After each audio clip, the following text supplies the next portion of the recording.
है वो topic Ukraine Russia war से रिलेटेड है, क्योंकि यूक्रेन रशिया वॉर जो है वो अपने चौथे साल यानी फोर्थ ईयर में दाखिल होने वाली है। और इन 4 सालों के दौरान हमने देखा कि यूक्रेन को बहुत ज़्यादा नुकसान पहुंचा है और रशिया ने बहुत कुछ गेन किया है। हमारे पास ये रिपोर्ट्स आ रही हैं कि यूक्रेन और रशिया के जो डिप्लोमेट्स हैं उनकी मुलाकात अबू धाबी में इस टाइम हो रही है, यानी यूनाइटेड अरब एमिरेट्स के अंदर जो है वो मुलाकात हो रही है। और इस मुलाकात का सबसे इम्पोर्टेंट जो पार्ट है वो प्ले करेगा अमेरिका। अमेरिका जो है वो यूएई के अंदर जो है वो ये मुलाकात करवा रहा है। और इस मुलाकात के बाद एक चीज़ जो है वो हमें समझ आएगी कि यूक्रेन और रशिया किन किन चीज़ों को एक्सेप्ट कर सकते हैं यूक्रेन रशिया वॉर को ख़त्म करने के लिए, और इस सारे मामले का हमें फ्यूचर कैसा दिखता हुआ नज़र आता है। एंड मोर इम्पॉर्टेंटली एक बात समझना बड़ा ज़रूरी है कि यूक्रेन के प्रेसिडेंट जेलेंस्की भी अब यूक्रेन रशिया वॉर को ख़त्म करने के बारे में बहुत सारी बातें मान चुके हैं। यानी कुछ इलाका जो रशिया चाहता है कि यूक्रेन उसको दे वो इलाका देने पर कहीं ना कहीं यूक्रेन के प्रेसिडेंट व्लादिमीर जेलेंस्की जो हैं वो उस चीज़ को कबूल कर चुके हैं और वो चाहते हैं कि ये जंग जल्द से जल्द ख़त्म हो, ताकि उनके ऊपर जो मुसीबतें आई हुई हैं उनकी कंट्री के ऊपर वो मुसीबतें ख़त्म हो। क्योंकि रशिया आए रोज़ ज़्यादा से ज़्यादा इलाका लेता हुआ नज़र आ रहा है। और कल रात को भी रशिया की तरफ से एक बहुत बड़ा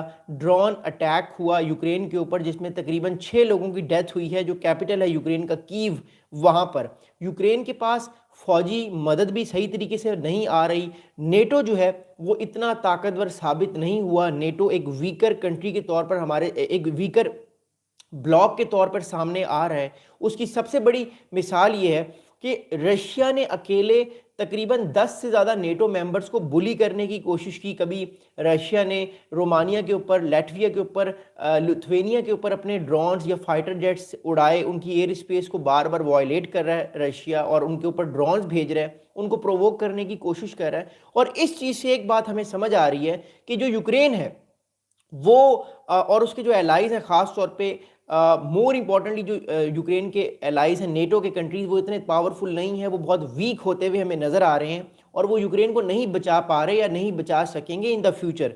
सो that's going to be very very critical in the upcoming days.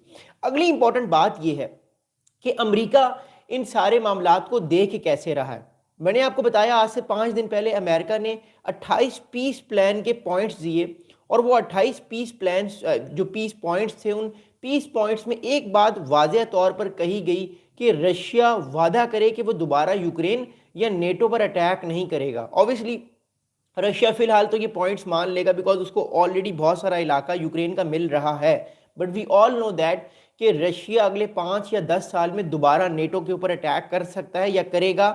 ये रिपोर्ट्स हमारे पास सामने आ रही हैं and it is very important to understand that thing कि रशिया जो है वो अपने आप को मजबूत से मजबूत तर करता हुआ नज़र आ रहा है, हमें दिखाई दे रहा है। और साथ में रशिया के साथ ना सिर्फ रशिया है बल्कि उसके साथ नॉर्थ कोरिया भी है। इसके अलावा चाइना भी रशिया के साथ खड़ा हुआ है और मेजर जो पावर्स हैं उस टाइम रशिया के साथ खड़ी हुई हैं और इस जंग में कहीं ना कहीं इनडायरेक्टली या डायरेक्टली रशिया की सपोर्ट कर रही हैं। तो रशिया इस टाइम बहुत सारा इलाका जीतने पर जो है वो इन्हिसार है उसका। दूसरी इंपॉर्टेंट बात यह है, अमेरिका ये चाहता है कि किसी ना किसी तरीके से रशिया के साथ वो अपने ताल्लुकात को बेहतर करे ताकि कल को रशिया और अमेरिका दोनों मिलकर चाइना को कंटेन करें। तो ये बेसिकली अमेरिका एक नए लेवल पर चीज़ों को सोचते हुए नज़र आ रहा है, एक नई स्ट्रेटजी के साथ चीज़ों को सोचते हुए नज़र आ रहा है। That's why it is going to be very very critical especially for America, especially for its allies के वो जितना ज़्यादा हो सके अपने एलाइज को तो तंग ना करे लेकिन रशिया के साथ मामलात को बेहतर करे। अब प्रॉब्लम ये इस टाइम आ रहा है कि जो नेटो मेंबर्स हैं, जो नेटो के कंट्रीज़ हैं, वो इस टाइम परेशान है कि कल को अमेरिका अगर रशिया के साथ मामलात उसके बेहतर हो जाते हैं तो क्या नेटो को अमेरिका प्रोटेक्ट नहीं करेगा। तो कहीं ना कहीं अमेरिका रशिया से भी गारंटीज चाहता है कि रशिया दोबारा नेटो पर हमला नहीं करेगा, यूक्रेन भी नेटो में नहीं आएगा और रशिया दोबारा यूक्रेन पर हमला नहीं करेगा। अगर रशिया ये गारंटीज अमेरिका को दे देता है तो फिर अमेरिका रशिया का साथ देकर चाइना को कंटेन करने की स्ट्रेटजी अपनाएगा जो हमें आते हुए नजर आ रही है और चाइना को भी इस बारे में पता है। So it is going to be very very very you know unpleasant situation for China अगर रशियंस जो हैं वो मोर इम्पोर्टेंटली जो है वो अमेरिका की तरफ जो है वो चले गए। ऑलरेडी अमेरिका जो है वो चाइना को चारों तरफ से जो है वो कंटेन करने की कोशिश कर रहा है और रशिया भी उसकी स्ट्रेटजी में है। रशिया, वो याद रखिएगा, आखिरी मोहरा है। अगर रशिया किसी तरह अमेरिका के काबू में आ गया तो फिर चाइना का आगे बढ़ना, अपने आप को एक डोमिनेंट सुपर पावर बनाना मुश्किल हो जाएगा और चाइना भी अगले 10 या 15 साल में एक रीजनल पावर के तौर पे नजर आएगा, लेकिन एक सुपर पावर वो कभी भी बन नहीं सकता। अमेरिका नहीं चाहता कि चाइना जो है वो एक सुपर पावर बने, वो चाहता है कि ये पावर्स आपस में लड़ती रहें ताकि जो अमेरिका की डोमिनेंस है वो कायम रहे। अब मैं आपको एक मैप दिखा के एक चीज समझाना चाहता हूं कि अमेरिका की ग्रैंड स्ट्रेटेजी क्या है। ओके, मैं अमेरिका की आपको ग्रैंड स्ट्रेटेजी एक मैप में समझाना चाहता हूं और फिर मैं अगली बात करूंगा। Okay, let me show you the map, फिर हम अगली बात करते हैं। और चैनल को प्लीज सब्सक्राइब कीजिएगा। Just wait for 1 second, let me show you the map. Okay, अब इस मैप को खास तौर पे जरूर देखिएगा। इस चीज को आपको चीजें जो है वो ये चीज आपको अंडरस्टैंड होगी, ये चीजें आपको नजर आएंगी। इस चीज को अंडरस्टैंड कीजिएगा। देखिए, ये यूनाइटेड स्टेट्स है, ये रशिया है और ये चाइना है। अब इस टाइम हो ये रहा है, जो अभी इक्वेजन है, इस टाइम इक्वेजन ये है कि रशिया और चाइना दोनों एक दूसरे के दोस्त हैं। दे बोथ आर फ्रेंड्स या they both are strategic allies, they both are allies. Okay, इनके अलायंस का मतलब ये है कि अमेरिका की जो डोमिनेंस है वो इस पूरे इलाके में इतनी आसानी से कायम नहीं रहेगी। ये दोनों मिलकर अमेरिका को चैलेंज कर सकते हैं। अमेरिका चाहता ये है कि इन दोनों में से या तो रशिया से या तो चाइना में से एक कंट्री अमेरिका का एलाई बन जाए ताकि दूसरा ताकतवर ना हो सके, क्योंकि दूसरा ताकतवर हो गया तो फिर प्रॉब्लम बन जाएगी अमेरिका के लिए, जो अमेरिका दुनिया में इस टाइम डोमिनेंस रखता है। अमेरिका ये चाहता है कि अमेरिका रशिया के साथ ताल्लुकात को बेहतर करे ताकि ये दोनों मिलकर चाइना को कंटेन कर सकें। ऑलरेडी चाइना के लिए प्रॉब्लम्स अमेरिका बढ़ाना चाह रहा है और वो बढ़ा चुका है। So this is going to be a very very critical situation for America कि वो रशिया के साथ ताल्लुकात को बेहतर करके चाइना को कंटेन करे। फिर चाहे बहुत सारा इलाका या कुछ इलाका यूक्रेन का वो लूज भी कर जाए, अमेरिका को फर्क नहीं पड़ता। चाहे फिर रशिया नेटो को बुली करने की कोशिश करे, अमेरिका को फर्क नहीं पड़ता, क्योंकि अमेरिका का जो बड़ा गोल है, जो ग्रेटर गोल है, वो खुद को इस्टेब्लिश पावर के तौर पर रखना है। फिर चाहे उसको नेटो को भी सेक्रीफाइस करना पड़े, अमेरिका सेक्रीफाइस कर देगा। जो सुपर पावर्स होती हैं वो कभी भी चीज़ों को जो है वो शॉर्ट टर्म लॉस पर नहीं देखती। सुपर पावर हमेशा चीज़ों को 10 या 20 या 50 साल आगे की नज़र से देखती हैं, इसलिए तो वो सुपर पावर्स होती हैं। रशिया भी सब चीज़ों को देख रहा है बड़ी कुर्बत से, चाइना भी इन सब चीज़ों को देख रहा है बड़ी कुर्बत से, और अमेरिका भी इन चीज़ों को देख रहा है। दैट्स वाई अमेरिका कहीं ना कहीं यूक्रेन को कुछ ऐसी मौके देना चाहता है ताकि आने वाले टाइम पे यूक्रेन जो है वो भी अपने मामलात को सेट कर ले, ये जंग जल्द से जल्द खत्म हो। क्योंकि ये जंग खत्म होगी तो ऑब्वियसली अमेरिका जो है वो इजीली चाइना को कंटेन कर पाएगा, चाइना के खिलाफ प्रेशर राइज फॉर्म पे एक नया अलायंस बना पाएगा और ज़्यादा से ज़्यादा खुद को तगड़ा कर पाएगा। तो that's gonna be very very critical for American and obviously for its allies. तो ये बात समझना बड़ा ज़रूरी है। जबकि दूसरी जानिब जो नेटो अलायंस है वो एक्सपोज हो चुका है। मैं ये बार बार क्यों कह रहा हूँ कि नेटो अलायंस एक्सपोज इसलिए हो चुका है कि नेटो यूक्रेन को नहीं बचा पाया ना। यूक्रेन नेटो की वो जो नेटो के कंट्रीज हैं वो यूक्रेन की हेल्प नहीं कर सके, जो यूक्रेन को चाहिए थी मदद। यूक्रेन आज भी मदद के लिए अमेरिका के पास जाता है। इसका मतलब ये है कि अमेरिका के पास इन सारे नेटो कंट्रीज से ज़्यादा लेवरेज है।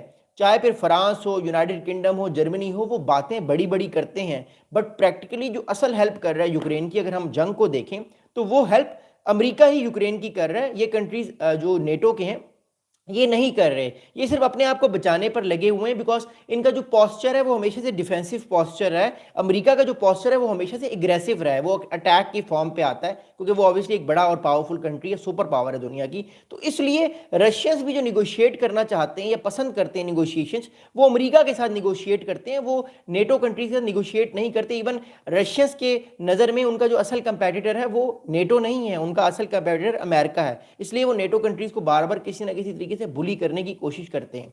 तो लुबे लुबाब इस सारी बात का ये है कि नेटो जितनी मर्जी अच्छी बातें कर ले, प्रैक्टिकली अगर नेटो यूक्रेन को नहीं बचा पाया तो इसका मतलब है नेटो की जो पावर है, जो नेटो की स्ट्रेंथ है, ना वो स्ट्रेंथ पहले थी, ना वो आज है, ना वो कल होगी। कल का हमें नहीं पता, क्योंकि नेटो ने अपने डिफेंस बजट को तो बढ़ाने का फैसला किया है, लेकिन नेटो जंग वाली फॉर्म पे अभी फिलहाल नहीं आया। अगर जंग कोई लड़ेगा नेटो के बिहाफ पे तो हमेशा वो अमेरिका ही लड़ेगा। और एक बात जो है वो हमें समझ आ गई है कि अमेरिका की जो प्रायोरिटीज़ हैं वो نیٹو یا یورپ سے نکل کے اب پیسیفک پہ آ چکی ہیں. امریکہ کی جو پرائورٹیز ہیں, پہلے جہاں پہ وہ یورپ کی بات کرتا تھا, آج وہ جو ہے وہ جو ایسٹ ایشیا یا ایشیا کی بات کرتا ہے. میں آپ کو میپ دکھا کے دوبارہ سمجھانے کی کوشش کرتا ہوں. دیکھیے اس بات کو سمجھے گا. We have to understand that thing کہ امریکہ 2015 تک جو ہے وہ بزی رہا اس علاقے میں, جس علاقے میں ابھی لگا رہا ہوں. امریکہ جو تھا وہ اس یورپ کے اس علاقے میں خود کو ڈومینیٹ کرنا چاہتا تھا, اور امریکہ نے کیا. لیکن امریکہ کی پرائورٹیز اب چینج ہو چکی ہیں. جو یہ والا علاقہ ہے, امریکہ صرف اب اس علاقے میں خود کو بزی رکھنا چاہتا ہے. اس علاقے سے لے کر اس علاقے میں امریکہ خود کو بزی رکھنا چاہتا ہے. یہ والا علاقہ اب امریکہ اس علاقے میں اب خود کو نہیں لے کر آنا چاہتا. امریکہ اس علاقے میں خود کو بزی رکھنا چاہتا ہے, اور امریکہ اس علاقے میں خود کو بزی رکھنا چاہتا ہے, کیونکہ یہ دو واحد علاقے ہیں جہاں پہ چائنا اور رشیا کا انفلوئنس ہے. اور یہاں بھی چائنا رشیا کا انفلوئنس ہے, ایک لیٹن امریکہ اور ایک آپ کا پورا ایشیا. تو ایشیا اور لیٹن امریکہ آنے والے ٹائم پہ آپ کو زیادہ سے زیادہ جنگیں یہاں پر نظر آئیں گی یا کنفرنٹریشن نظر آئیں گی, بیکاز ایشیا اور جو لیٹن امریکہ ہے یہاں پہ چائنا اور رشیا کا انفلوئنس بہت زیادہ ہے. So what I am seeing is that کہ جو یورپ والا معاملہ ہے وہ امریکہ کے لیے درد سر نہیں ہے. امریکہ کے لیے درد سر اب چائنا ہے, تو اس لیے وہ یوکرین رشیا وار کو جلدی سے جلدی وائنڈ اپ کرنا چاہ رہا ہے. اور ایک بات میں آپ کو پھر بتا دوں, جو وعدے ہوتے ہیں, جو گارنٹیز ہوتی ہیں, یہ صرف وعدے ہوتے ہیں تب تک جب تک بینیفٹ جو ہے وہ کسی کنٹری کا جڑا ہوتا ہے.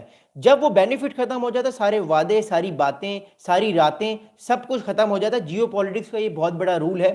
بہت سارے لیڈرز یہ سمجھتے ہیں کہ اگر ان سے کسی سپر پاور نے کوئی پرومس کر لیا تو وہ پورا کرے گی جب تک اس سپر پاور کا ایڈوانٹیج ہوگا, اس کو بینیفٹ ملتا رہے گا. جس دن وہ بینیفٹ ختم ہو گیا وہ کھاتا کلیئر ہو جائے گا. That's a very very important thing to understand. More importantly اگر ہم اس سارے معاملے کو آنے والے ٹائم پہ دیکھتے ہیں تو یوکرین ٹوٹے گا, یوکرین ویک ہوگا, یوکرین گارنٹیز تو لے گا رشیا سے, اور شاید رشیا اب دوبارہ یوکرین پہ حملہ بھی نہ کرے, لیکن یوکرین اگلے نیو کنٹریز کے ساتھ وار کرنے کی طاق میں بیٹھا ہوا ہے. امریکہ اگلے 5 سال یہ کوشش کرے گا کہ رشیا کو خود کی طرف مائل کرے. رشیا نے جو بھی ماضی میں کیا اس کو بھول کے نئی شروعات کرے رشیا کے ساتھ. رشیا سے یہ پرومس کرے کہ وہ اس کے اوپر سے سینکشنز ہٹا دے گا. انڈیا اور رشیا کے تعلقات کو اور اسٹرانگ کرنے کی کوشش کرے گا تاکہ انڈیا اور رشیا اپنے تعلقات کو اسٹرانگ کر کے امریکہ کی طرف آل ٹلٹ ہوں. And more importantly at the end of the day the only one policy of America will in the next 15 years, امریکہ ایڑی چوٹی کا زور لگا دے گا کہ جنگیں صرف ہوں تو چائنا کے بیہاف پہ کنٹریز جنگیں لڑیں, کسی اور کنٹریز کے بیہاف پر جنگیں نہ لڑی جائیں. That's going to be very very crucial. And last but not the least, China جو ہے وہ امریکہ کا اگلا ٹھکانہ ہے. یوکرین رشیا وار اگلے 5 سے 6 مہینے میں ہمیں ختم ہوتی ہوئی نظر آ رہی ہے. اب میں آپ لوگوں کے سوالات کے جوابات